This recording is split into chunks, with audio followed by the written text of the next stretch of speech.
Whether your beer is in a bottle, can, or glass, kick back and relax. It's Better on Draft.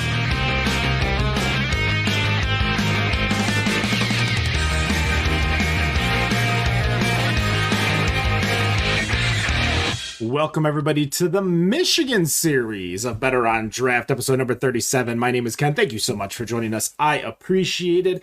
We are always here every Friday at 7 p.m. Eastern, 7:15 p.m. Eastern now, over on twitch.tv/Better on Draft and facebook.com/Better on Draft. Here with me are my co-hosts, starting with Wendy. What are you drinking over there? Well, in honor of the last day of International Women's Month, I am drinking a new hop on the block from 19 Normal Brewing. My favorite beer, Fairy, has partnered with my favorite homebrewer, and they put together this New England IPA using Nectaron and Citra hops. So I'm really excited about that. Awesome. Dan, what do you got? All right. So first off, I've got this milk stout from the brewery at Torito Farm, good Arizona brewery. And then just because one isn't enough, as I learned from Nick, if I can get a hold of the can here because it's open, got a mint condition from Bottle Logic. Awesome. For myself, I went down to Temperance today and got myself a keg of Barking Mad, which is their red ale, delicious beer. And to wash it down, just in case I go through that a little too fast, I got a nitro cold brew from the folks over at Guinness.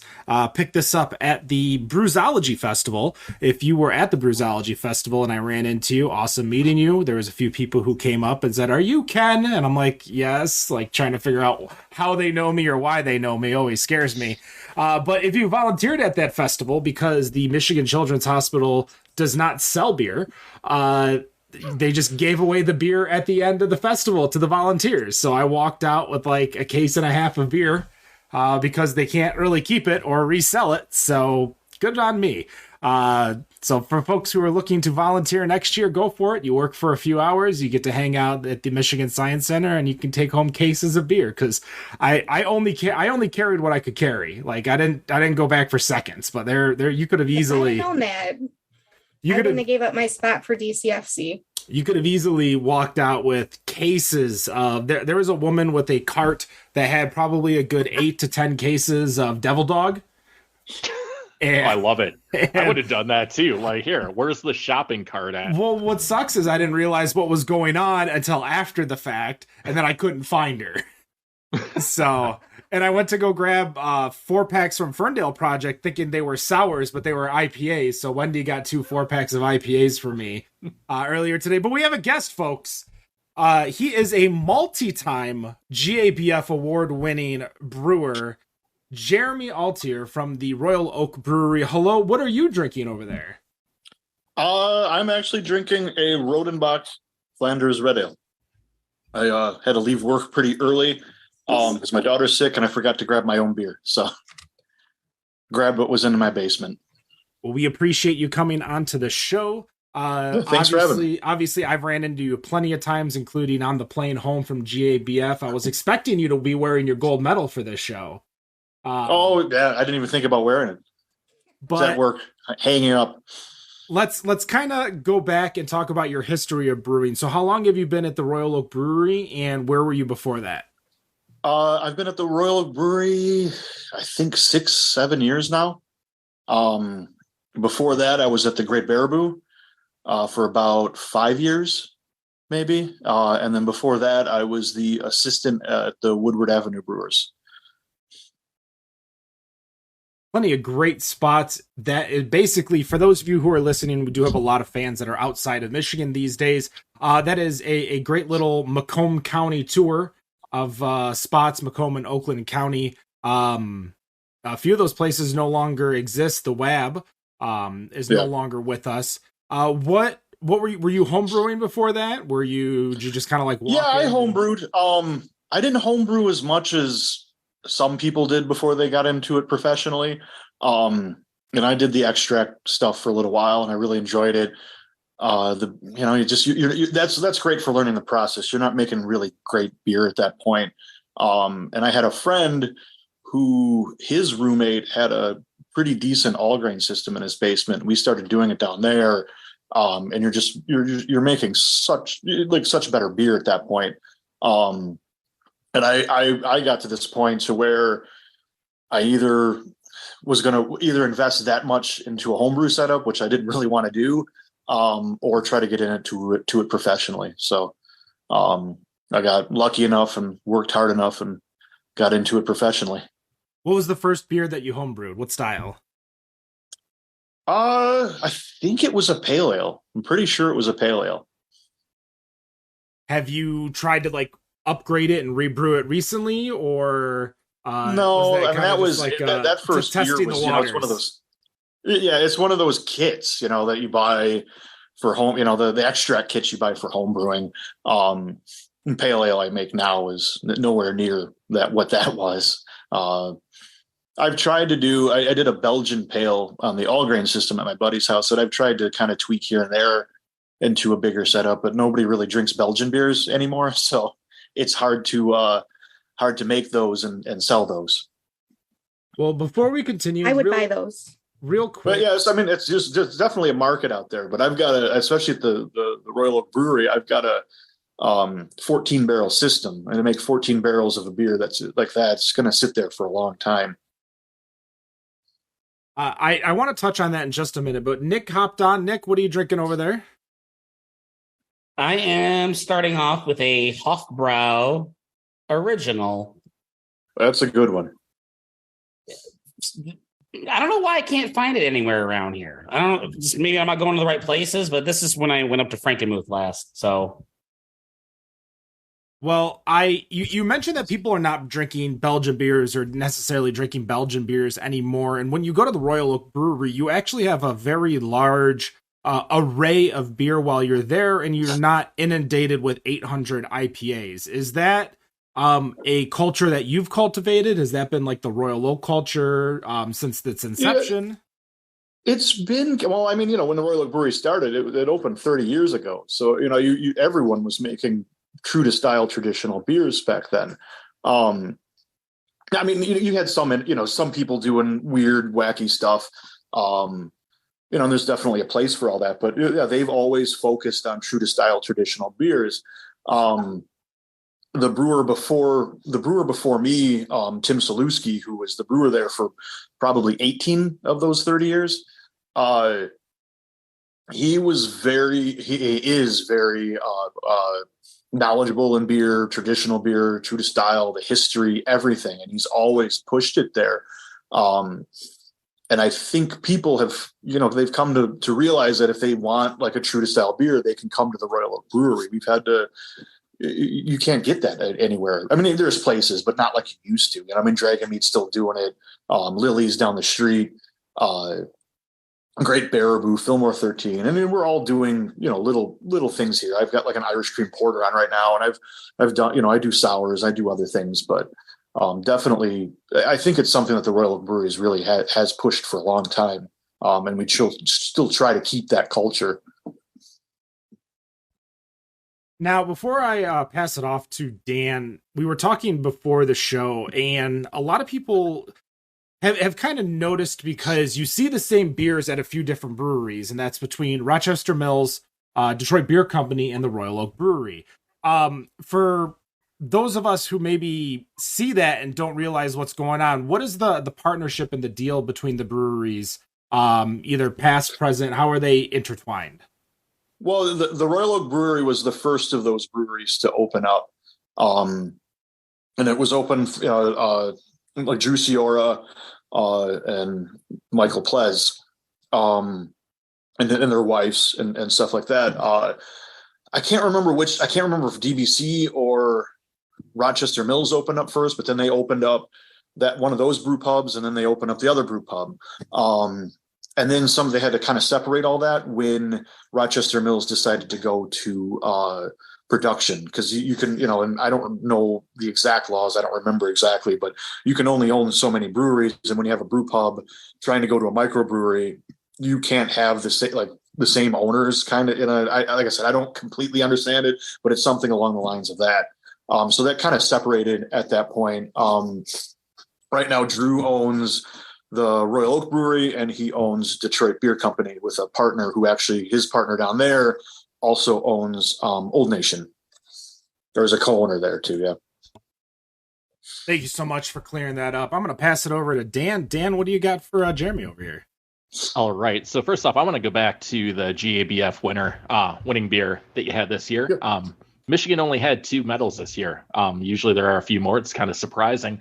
Tell us about the beer, and did you think it was a medal winner, I guess is what I should ask you. So tell us about the beer and how it felt to win with it. Well, the Kolsch at the Royal Oak Brewery has been something that has always been celebrated there. That's been something we've always pushed before my time, even while I'm there. We, and I'm sure some of you guys know, I think some of you have been there. We do once a month in the warmer months, we do what's called Kolsching Hour, where we serve Kolsch the way they do in Cologne, Germany, with the Kranz, the Stangens, the check marks on the coasters. We get a little more wild than they probably do over there because it's kind of a party, day drinking party, the second Saturday of every month. But yeah, I mean, it's something we've celebrated for years. Every brewer has always sent it in. I've sent it in for competition since I've been there every year. I haven't really, I've tweaked it a little bit, and every brewer does, but there's only so much you can do with a Kolsch.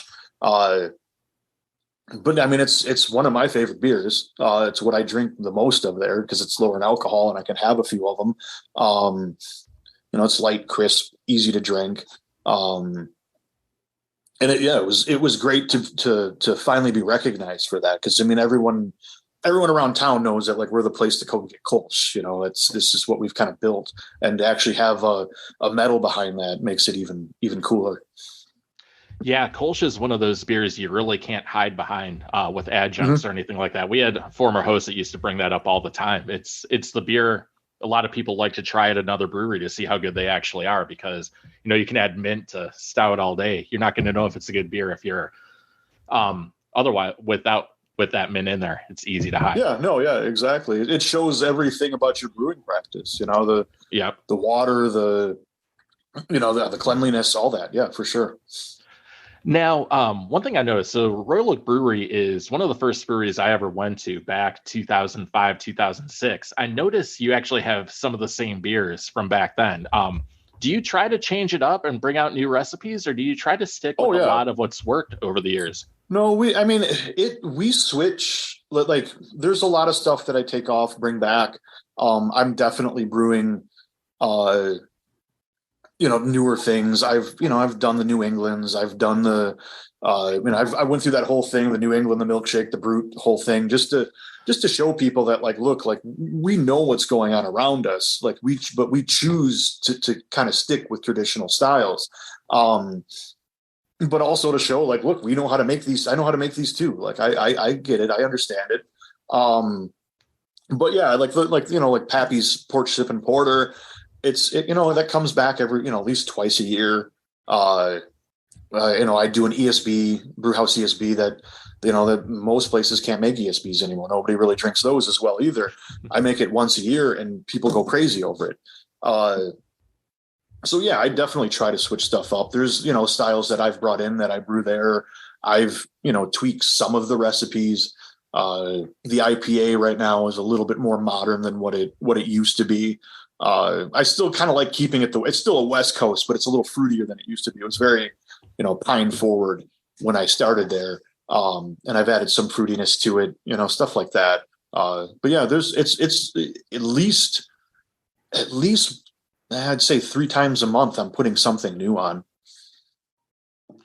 Now, something we've talked about here a lot is the trend of low and no alcohol style drinks. And I noticed you do have a non-alcoholic beer on tap. What's the response been for that? Is it something that would make you want to brew your own NA with the? Well, we're a brew pub. We have a brew pub license. So I'm able to bring in other people's beer, other people's cider, wine, liquor, all that kind of stuff. For something like that, it's definitely easier for me to bring in somebody else's. There's obviously a lot of really good NA out there right now. And we talked about Rochester Mills. The production facility is now owned by Two Roots. Their Helles, you'd have no idea there was no alcohol in it. It tastes great, but like right now I've got is it Bitburger? I think it's Bitburger NA. Yeah. And that's a great one. I don't have the technology to do what those guys are doing to make those beers. Like Two Roots has, I can't remember the name of the machine, but they make beer and then they suck the alcohol out of it. So that's why it tastes so good. That's why those beers are made so well. I could never do that. It's just easier for me to keep a gas tap on, or, actually that's just bottles. It has been something that's picked up since I've even been there. Especially what's the dry January. In January, like I had to, I've never sold that much NA before in my life. So yeah, I mean, there's obviously a market for it, but it's something I'm never going to make. Yeah, it is fair. That's the one thing we hear is you either need to contract it out or have the equipment to do it. So It does make it difficult, but the ability to bring it in, it actually helps you out quite a bit because a lot of places can't. Yeah. Now, I'm curious about the Royal Oak scene in general. I know me, Ken, and Nick have been there. I'm sure Wendy's been around Royal Oak a lot over the years. What's the clientele like there? Is it a struggle with, the typical younger Royal Oak crowd to get them to come into your brewery, or what's the demographic like there? Well, that whole culture there started before I was there, and there's definitely a wide range of people. And I mean, we've been open for 30 years. So like there's people, I've seen pictures of babies, like the parents with their babies there, eating and hanging out there. And now those kids are Mug Club members there. It's been around forever. So yeah, we're getting a lot of younger kids in. I think a lot of people are, doing the traditional true to style stuff. There's obviously, there's not a lot of places doing that. Everybody wants the places with the 18 IPAs on tap. There's younger people right now that I think they're getting palate fatigue. They want other styles. They want beer you can actually sit down and have more than a few of. I like the Mug Club members, the regulars. We also have what's called a Royal Club. They're all great people, all fun people. They're not that we're definitely not one of those typical, what you think about young kid Royal Oak bar. We've never really been that place. We get a lot of this, with Lily's down the street, we share a lot of the same people. Gus is great. Gus Lee and Alley. Those are those three places, especially we share a lot of the same customers, and there are more people that that live in the area and walk there, or, they're not too far from there. Where a lot of the younger kids come from farther away and they come just down there to get shit faced. And obviously we get them too in there sometimes, but not like we used to. You're not sharing clients with the Ye Olde Saloon? No. All right. Wendy, you have a question? Well, I have a couple actually. So I'm curious. One, I have been to Kolsching Hour many a times, and it's not always warm. Just pointing that out. Oh yeah. I have pictures of me at Kolsching Hour in my winter coat with my hat and mittens on. But my question is you said that you have seen pictures of kids in the brewery that are now Mug Club members. And I'm just curious when they were put on the Mug Club list. Is there still a waiting list for the Mug Club? We've since the shutdown, there's been a lot of people who just aren't, because there's still a lot of people who aren't going out anymore. Okay. The wait list right now is nowhere near as long as it was. Okay. If you come in, come talk to me, we might even be able to get you in right away. I know quite a few people that waited. I have a friend that moved out of state, and she was on the list for 5 years. It was a very long time. I don't know if it was necessarily 5 years, but when she moved, she got the email that she was finally, her turn was up. Oh, yeah. She still has it though. She has not gotten rid of it. Because that's loyalty. So I'm curious about the whole Kolsching Hour thing. Is that something that you started, or was that something that started before you got there? That was something that Tim Saluski, the old brewer, started. he did it for, I want to say 2 years before I started there. Don't take my word on that, but it was 2-3 years before I started there. It is definitely something that has grown since I've been there too. When I used to go to it, before I started working there, I'd go to them occasionally, and it was usually, it might be like 2 tables out on the patio. Now, like half the time you can't even get a table if you don't get there early enough. So Tim started it a couple of years ago, or a couple of years before I started there. So it's been going on for a little while. So I was just curious about that. It's always a good time, and I highly suggest that people go if they get a chance to venture in for it. So you talked about the fact that you guys kind of focus on traditional styles, and I love that. It might be my age too. I like the traditional styles, but what is your favorite style to brew? I've really been enjoying brewing lagers lately. Because I haven't, being a brew pub brewer and only having so many fermenters, you like kind of get in this habit of just using ale yeast, and sometimes you use the ale yeast that you can get the beers on the fastest. And I've been doing this long enough now to where it's fun to like throw a lager in there and actually give it the time it needs. Play the game of only using 3 fermenters to try to still keep 7, 8, 10 beers on tap, but still let the lager do what it's doing. So mainly, like it's mainly lagers. I got a Munich Dunkel on right now. I'm about to brew Maybach. I love German Pils. Dortmunder. I brewed a Dortmunder. I think it was last year, and I'm probably going to do it again this year. Those are fun beers to brew, because then those two, like especially with like the Dortmunder, you get to play with the water a little bit. Makes it more interesting for me. So I did notice that your most popular beer on Untapped is an IPA. Yeah, of course it is. What would you suggest to the youngins coming in for an IPA to try that's on tap right now? Well, I mean, I obviously have the Royal Pride IPA on tap. It's an old school West Coast IPA. I have tweaked it a little bit. It's not the same beer that it was. It's a little fruitier. But I mean, there's that whole thing with the IPA. Like, there's a place for it. New England's are fine. They're all fun. But they're all kind of taste the same. Just to me, especially, like they're all kind of the same beer. It's just like, here's a New England with these hops. Here's a New England with these hops. It's the same thing. The Kolsch actually has a decent amount of hops to it. It just doesn't have that bitterness that like an IPA has. It's a little softer. I have a English Old Ale on right now that has probably just as many hops in it as it does the IPA. Now, it's not the fruity hops, it's English hops. It's earthier, but it has a bitterness to it. Alt beers, when they're made right, there's a definitely firm bitterness to it. Try them all, try everything. I guess I'm not, some brewer friends and I joke around about like how somebody who only drinks IPAs is no different than somebody who only drinks Bud Light. All those beers are kind of the same, That's true.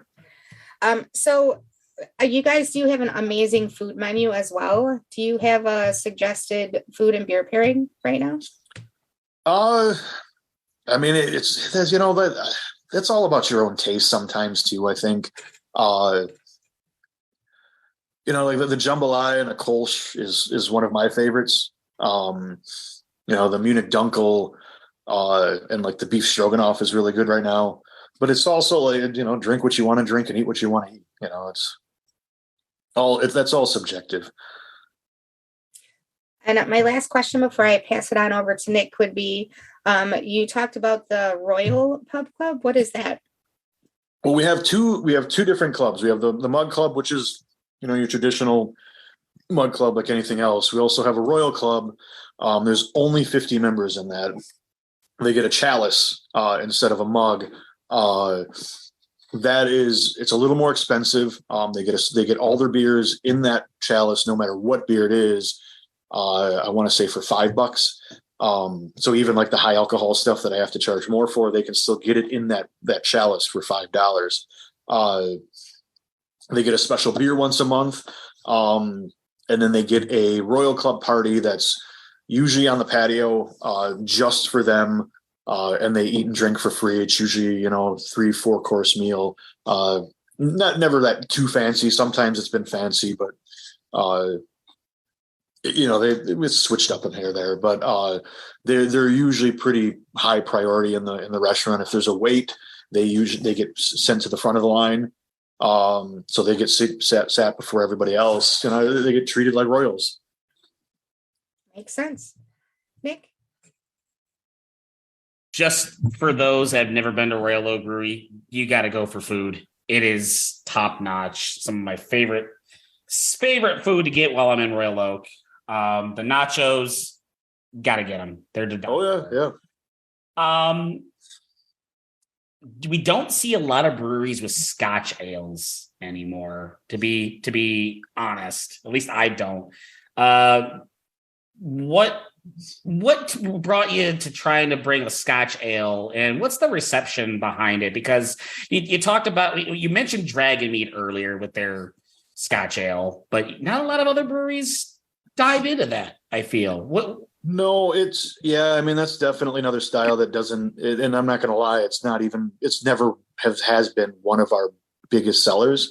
The 90 shilling Scotch ale there has been brewed there for probably 30 years. I mean, it's been a long time. It's usually put on around Christmas. And even like right now, I have, I think, a keg of it left still, which is great. I mean, it's a high alcohol beer. It's aged great. I had one last night. I also try to serve it in a traditional thistle glass, which is like 20 ounces. I don't know if you ever, it's shaped like I wish I had one, but it's shaped like a thistle flower. It's how you're supposed to serve a Scotch ale, which also helps sell it as well. It's one of those beers that it's fun to make because I'm actually I make it the traditional way too. I also caramelize the wort. I don't use any crystal malts in it. So I do a much longer boil where it actually caramelizes the malt. And that's how you get that more of a candy-like sweetness to it. But it's a beer that does sit there for a little while. But there's enough people who really like it.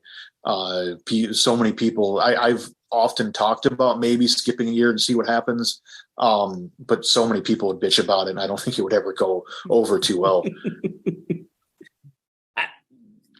As soon as you throw it in a bourbon barrel, though, people love it. Oh, of course. I mean, everyone loves bourbon, myself included. Going through the menu that's on tap, we touched on it a couple times. True to style. Is there a true to style that you have not had any opportunity to brew just yet because you're trying to keep up with the demand of your patrons? I mean, just going down the list, you got a Irish cream porter, you got a red ale, which I believe I've had a number of times, the Royal Oak Red. Yeah.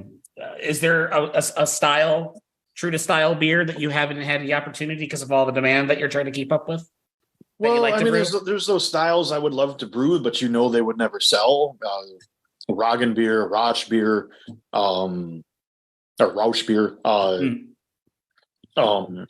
Even like a Dunkelweizen. I love a good Dunkelweizen, but you put those beers on tap and they don't sell. So I've never made a smoked beer, Rausch beer, but I would love to. But like I said earlier, when you're making 14 barrels at a time, making 14 barrels of a smoked beer, it's going to sit there because in a way it's a style that's been around for a long time, but it's definitely more of a novelty style. People don't sit down and, drink pints of it. Usually that's a beer that somebody samples and then they're like, okay, I'll move on. Not to say there isn't people out there that'll drink them more than just a pint, but it's very rare. And same with like a Roggen beer, rye, like a true rye beer. I think it'd be fun to make, but I know it wouldn't sell. Do you think that's just the kind of clientele that comes in there? I mean, so those that don't know Royal Oak is a big nightlife area with bars and clubs and restaurants. And one of my favorite places, Mark Ridley's, right around the corner. That's why I go to Royal Oak Brewery every time I go to see a show there. Is it just the kind of people that come through your establishment? That's why they aren't attracted to something that they're not familiar with, I guess. Well, no, I don't think so. I mean, that's why. I mean, how many smoke beers do you see on tap? Not very many. Yeah, many. You can't make them, and unless you're some of these guys with their with the 1-barrel systems and smaller setups, like it's easier for them to make 2 kegs of something like that. And if it doesn't sell that great, it doesn't sell that great. They only have 2 kegs of it. But when you're doing 14 barrels, 28 kegs, that's a lot. Like it's going to sit there for a long time. I don't think it really has much to do with the clientele. It's just a style of beer that doesn't sell. I have to ask, and I know I hopped on a couple of minutes early. Ken, did you get your chance to talk about the alt beer yet? Did you ask any questions? We did not. Okay, I'm going to steal that question then. So Ken loves a good alt beer, and you have one coming soon, at least per your website. It's named after you. Yep. Talk a little bit about the alt beer, especially for Ken, who loves an alt beer, and the rest of our listeners that love good alt beers as well. Talk about that. The rest of the listeners that tolerate my love for the alt beer. Yeah, it's more like tolerating, but I'm pretty sure Ken has had my alt beer. Many a time. Haven't you? Many a time. Yeah, I thought so. It did win a medal in 2019. It won a bronze at the Great American Beer Fest. Obviously it's named, my name is Jeremy Altier. It just makes sense to call it Jeremy Alt Beer. I actually think I didn't even come up with that one. Chad at the Great Baraboo, who's at the brewer at the Baraboo right now, he's actually the one who came up with that and told me to do it. So I've been running with it since then. I love the style. And when it's made right, they're great, easy drinking beers. I think a problem that I notice a lot of times with alt beers right now is they're almost just red ales. They're too overly sweet. They're too malty. A true alt beer has like a decent hop backbone to it. It has a firmness from the hops, a decent hop flavor. It doesn't have it's malty, but it doesn't have that like sweet body to it either. I use the Kolsch yeast in that, fermented a little high too. So you get a little bit of fruitiness from stressing out that yeast. It's a great style, easy drinking. I was lucky enough to, I've never been to Dusseldorf, but I have some friends who were Mud Club members at the Royal Oak Brewery who were from Germany, and they would bring back alt beer all the time for me. So I'd get like actual alt beer that you can't even find around here. And they are so different than anything I've had in America. And that's what I kind of started basing my alt beer around. All right. One more question before I turn it over to Ken. We talked a little bit about the food, and I've already mentioned a couple of the dishes. What's your favorite dish that you just absolutely love every time you come into the brewery that you're like, you know what? I got to have this today. I need it today. What's your favorite dish, favorite meal that you get there? Most likely it would be the jambalaya. I eat that the most. Especially, that one's hard. It's a hearty meal. So sometimes when I'm there brewing and I sit down and eat a whole big thing of jambalaya, I get pretty tired and don't want to finish. But it still happens sometimes. But I mean, everything there, like you said, is good. Steve, the chef right there, is doing a great job. He's in the kitchens. The kitchen's running great, better than it has been in a long time. But everything, like the burgers are always really good. The salads, we got the Maurice salad. That's always a good one. The Hudson salad. What Hudson Maurice? Yeah, something like that. But yeah, the jambalaya, the beef stroganoff. They've got a bacon jam, mac and cheese. All that stuff is great. It goes well with food. Mm-hmm. Our beer. Before really quickly, my brother-in-law, every time we go, he gets the jambalaya. He gets it every time. I've done the jerk chicken. I've done the Nashville hot sandwich. That one's good too. Yeah. Yeah. All the food at Royal Oak Brewery. If you have not had a chance and you're listening, you got to go. The food is really freaking good. Ken? For sure. Yeah. Yeah. Pairs well with beer. It does pair well with beer, and especially when you're about to go laugh your ass off at a comedy show. So, Oh yeah, for sure. Ken, turn it over to you. Yeah, as everybody's kind of understood throughout this show, what turned me on to alt beer is actually the Detroit Dwarf. That was the eye-opening beer to where it was like, oh wow, what is this beer? What is this taste? And there was a sneaky good one that our state used to have that sadly doesn't get made anymore, and that's Old 23 or Old 22. The Arbor Brewing used to do it. I forgot about that one. Brew it. They brought it back maybe 5 years ago at the Summer Beer Festival, and it was one of those, like, I don't know if I had gone away from the beer so much that my mind had changed the taste of the beer in my head. But when you're the roundabout way I'm asking this question is that when you're going out and you're visiting these other breweries, like, how are you just going to enjoy the beer? Are you looking for inspiration or ideas? Like, what are some of the newer beers that aren't necessarily hype beers that you've made over at the Royal Oak Brewery? What do you like? Just some of the new Yeah, like what? Well, I've been making it's called an English summer ale. I've been making that for a long time there now. It's kind of their answer to German pills becoming popular in England. So it's kind of like a light. It's like a Kolsch, but with the hops of an ESB in it, in a way. So it's light, easy drinking, but has like a decent amount of like earthy, like Fuggles or East Kent Golding hops in it. You can actually add some fruitiness to it as well if you want to. That's a fun beer. It sells pretty good there. It's a good. Obviously in the name, it's a good summer beer.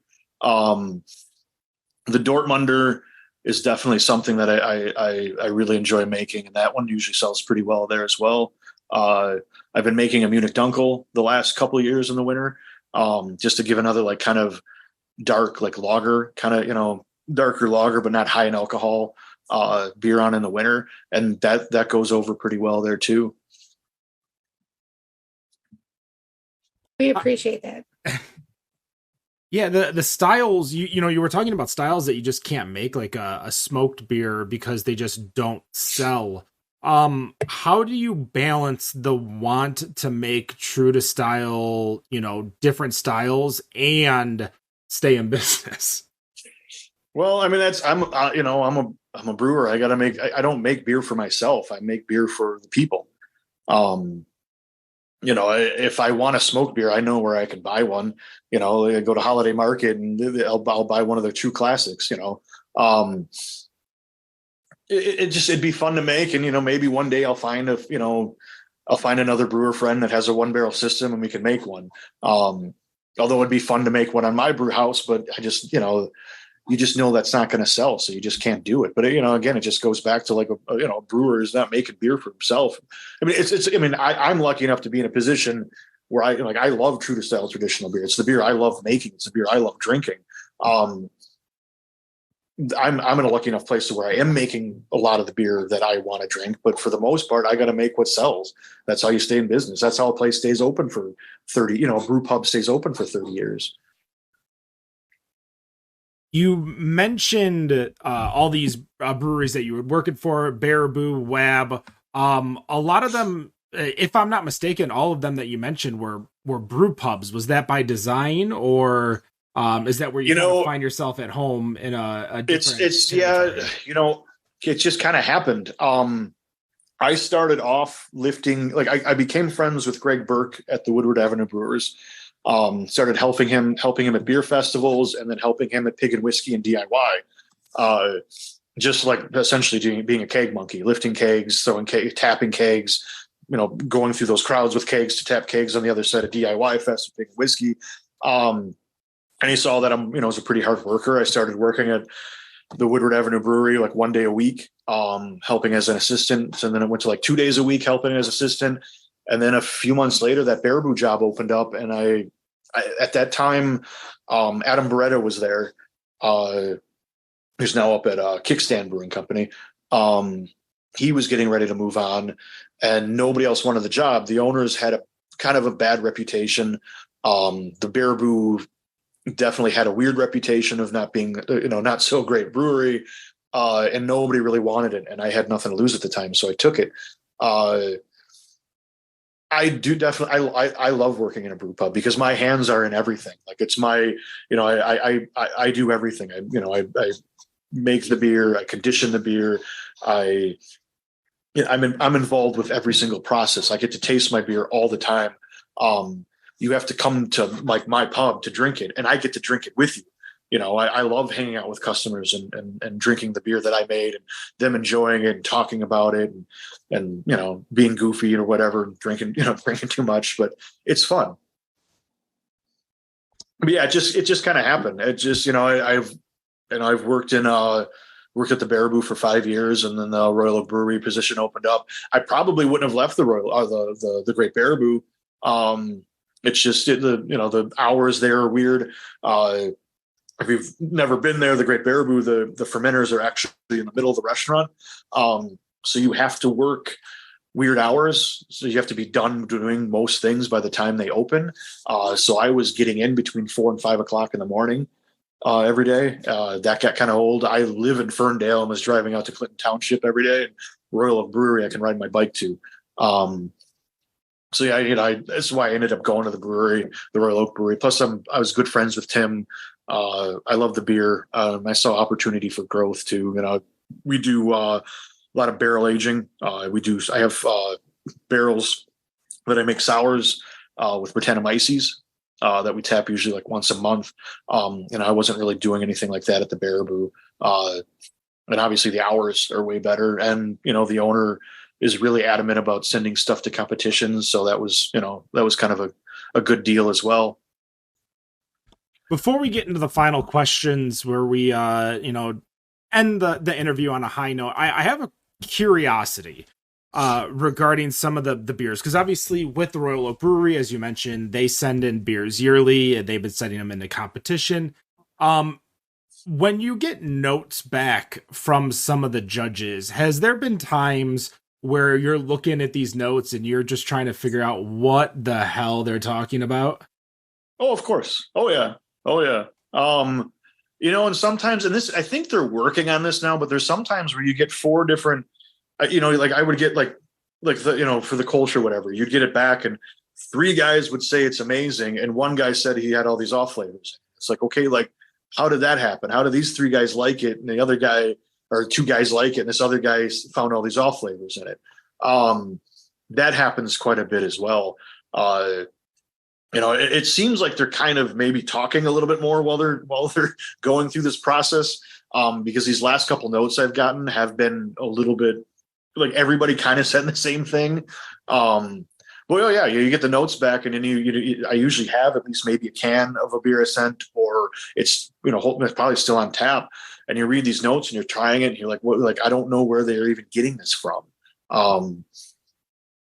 It's an interesting process, and obviously, there's also a lot of luck involved. You right beer at the right time, the right judge at the right time is going to argue that your beer is the best, and everybody's going to listen to him. I've noticed that when I went into, I was at a World Expo of Beer judging panel, and I was interviewing all the tables, and I was walking around and media, and there was a table where they went like double IPA, barrel aged beer, and then I think it was like FMB, like an off like category that they did. And I'm like, how did your palate cannot, no matter how many crackers you eat, your palate cannot. Yeah. I think about that too. Some of these bigger ones, they have to have, they can only try, like, especially with IPAs or double IPAs or whatever, so that they don't get palate fatigue, or after a while, what else are you going to taste? Like, they have to have a ton of judges just for those, especially the IPA categories, because they can only try so many before what else are you going to try, or what else are you going to taste? Well, thank you for your honesty. I appreciate it. As we finish every single show of Better on Draft, we go through the final questions, ask you something fun and entertaining about yourself or the brewery. So we are going to start with Wendy. Wendy, what is your final question for Jeremy here? My question is pretty simple. What do we see coming in the future for Royal Oak Brewery? Beer-wise, or everything? However you want to answer it. Beer-wise, I obviously have the alt beer coming up. Getting ready to do a Maybach. Kolsching Hour is definitely something that's going to be coming up. The first one it's the second Saturday of April, so I think that's the 8th, right? Yeah, it has to be. So April 8th from 11 a.m. till 2, where we serve Kolsch the traditional way. I'm not sure if we're going to have an anniversary party this year or not. We might just wait for our 30th and do something for that. Try to do a huge blowout for it. But I mean, there's all, we might have bands on the patio in the summer. We usually do that. The patio will be opening up. I don't know if you've never been to Royal Oak. The Royal Oak Brewery patio is kind of like a little secret patio in the back. We're allowed to open up before everybody else. Everybody else can open up their patios because we've been there for so long, and ours isn't actually on the street. It's in the back of the place. So that'll be opening as soon as it's nice out, probably here in a couple of weeks. Hopefully, I think so. Nick, if you're not drinking or brewing your beer, what beer are you drinking? That's not Royal Oak Brewery beer. It depends. I mean, I'm all over the place. I go down to Lily's. I can walk down to Lily's. I love their pills. Love Dragon Mead's beer. Fillmore 13. Great Baraboo. If I buy it, if it's not cheap shit, it's usually like a German lager. A lot of times in the winter, there's a lot of like English beers, like ESBs and stuff like that. But they're not as easy to find as they used to be. And a lot of times when I buy, it's a German pils, any kind of German lager, but a lot of times it's a German pils. Cheap stuff is usually PBR or Coors Banquet, or whiskey or bourbon. Depends what kind of mood I'm in. All right, rum. I love tiki drinks too. I have a big thing. Real well-made tiki drinks, not the shit ones that are like the ones that are made with like real fruit.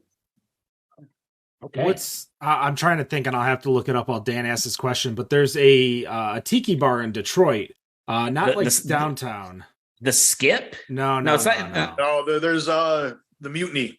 No, not the Mutiny. What it is. It's near. Is it, or is there a new the one? edge of Grosse Pointe. Little. Yeah, that one actually something just happened with that. That's Lost River. Lost River. Yes. Yeah. There's a new one that just opened up in Hazel Park. Actually, going back to the WAB, some guys who worked at the WAB who run it, were the GMs there. They opened up a place called the Eastern Palace Club in Hazel Park on John R. Kind of just north of 8 Mile. It's great. Yeah, you are right. It looks like just a week ago, Lost River announced that they're going to be closed for now, quote unquote. That's really, really sad. For now. They just posted on their Facebook 8 hours ago that they're saying we are back May 2023.